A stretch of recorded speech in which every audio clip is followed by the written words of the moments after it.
Dr. Schaus.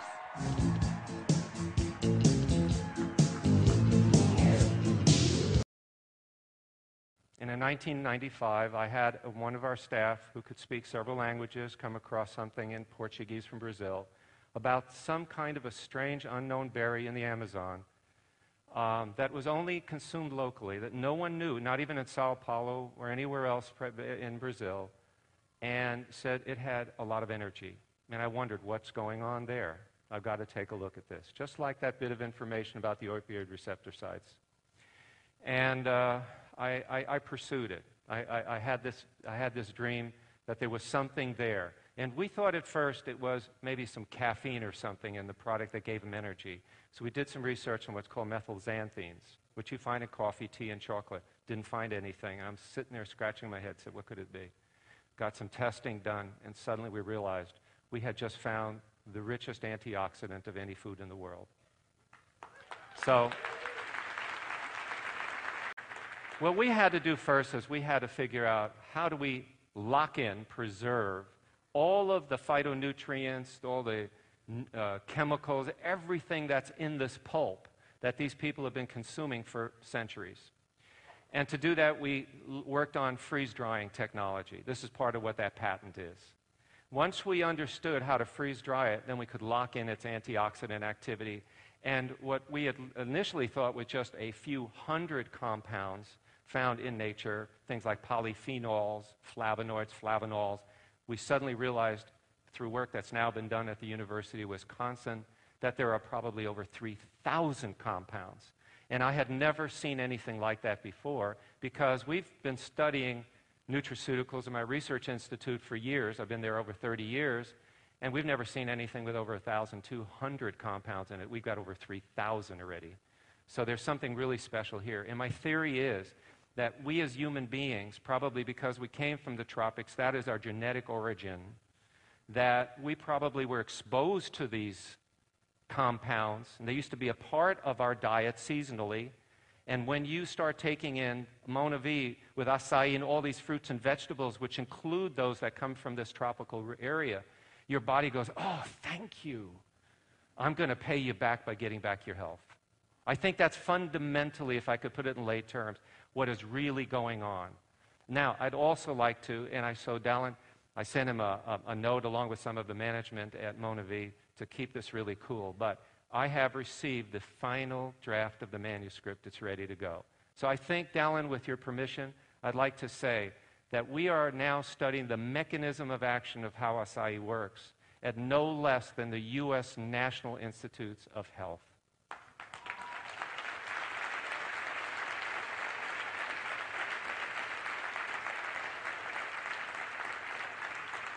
And what's great about this announcement is this isn't funded by Mona V, nor Alex Schaus, nor our institute, nor any commercial entity.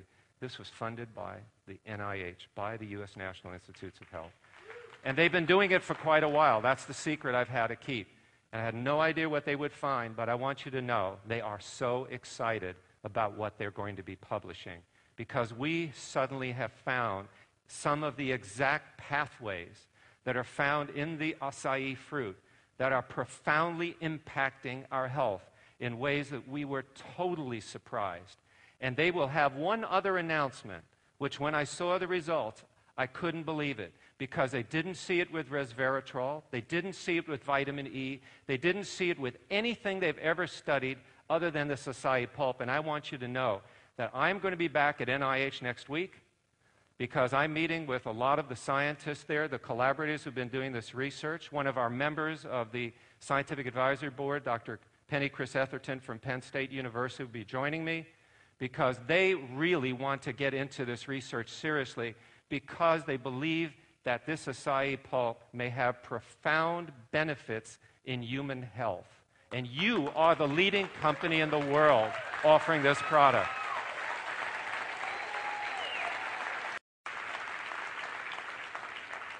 And it's all because we did the research the right way. Believe me, NIH would never, ever have put their reputation, integrity, and respect on the line if they hadn't have seen not only the quality of the work, but the quality of the journals in which we published, including the #1 ranked journal in nutrition, agriculture, food chemistry in the world, according to Reuters. And that was the Journal of Agricultural Food Chem. When we published that paper in those most difficult of journals to get published in, that made a profound impact on their willingness to use U.S. taxpayer dollars to start studying this fruit and to try to understand also why is it that company like MonaVie is growing that fast. There had to be something out there. The U.S. Department of Agriculture did develop and publish a list starting in 2004 of all of the top foods in terms of antioxidant capacity against the peroxyl free radical. That is the most predominant free radical in the human body.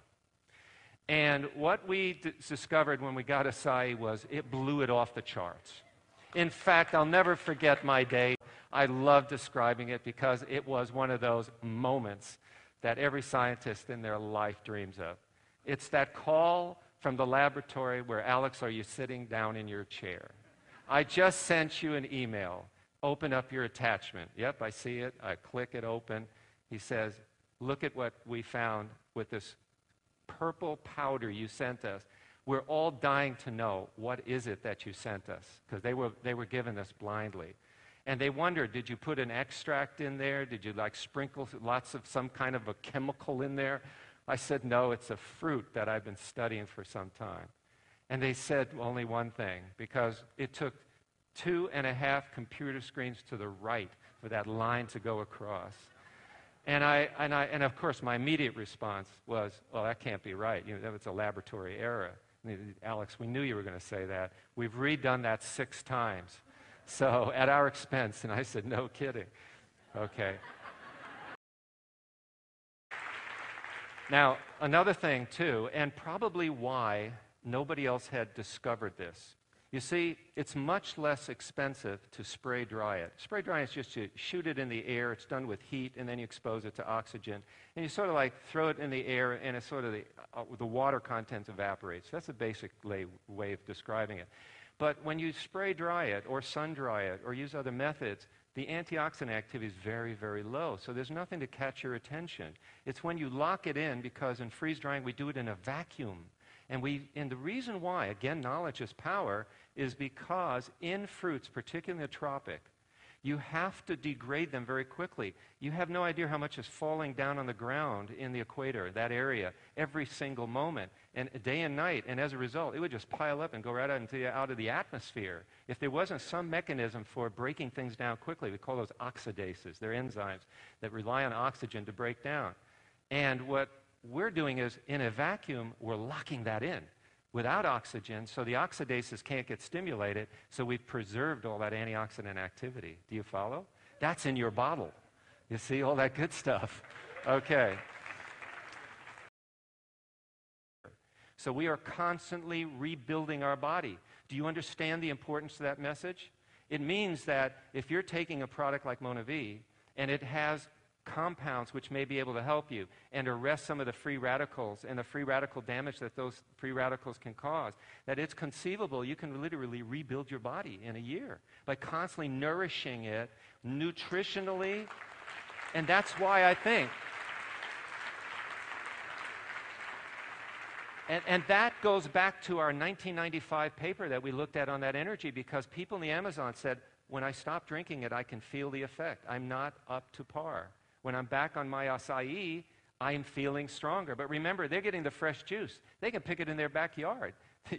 We don't have that luxury. And it degrades so fast that if in 24 hours you had that pulp in a laboratory in Boston, it's mush, it's useless. We can't even study it. So we have got to do, and we had to develop that freeze-drying understanding right there in the Amazon. That's why nobody knew what acai was in any market in the world, because it's not in any supermarket. You can't put acai fruit in a supermarket. It would be mush. It would be molded by the time it would be there. And mold would get there so quickly. Why? Why would mold? Mold would come in there so quickly. Why? Because it knows this is full of nutrition, the good stuff. So it would grow so fast on it, it would never survive in any market as a fresh fruit. So he looks at the challenges. Do you understand again? Why? When people say, well, how come I can't buy it or I don't know about this product? Because only people in the Amazon can benefit from it. And after that, they have to understand the technology of preserving all of the characteristics and properties of the fruit and being able to put it into this bottle. And that's what MonaV has been able to do for you. Okay?